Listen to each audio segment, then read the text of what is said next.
कोनो सामान अरे है हो भंगार कोनो से जो खास तो नहीं है तो खूब भंगार मिला है आज हो दिवाली काम अपन लगत बड़ा आसान से हो और अभी तो रुको, क्लाइमैक्स अभी बाकी।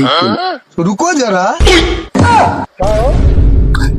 अरे भैया बड़ा गरीब है जौन बाजा ना दिवाली के कुछ नहीं रही है सोचा भंगारवा दिखाना सोचा बेच बाज गई भैया जौन भाग बोल नहीं पड़ते मोर भैया जौन बाजा ना।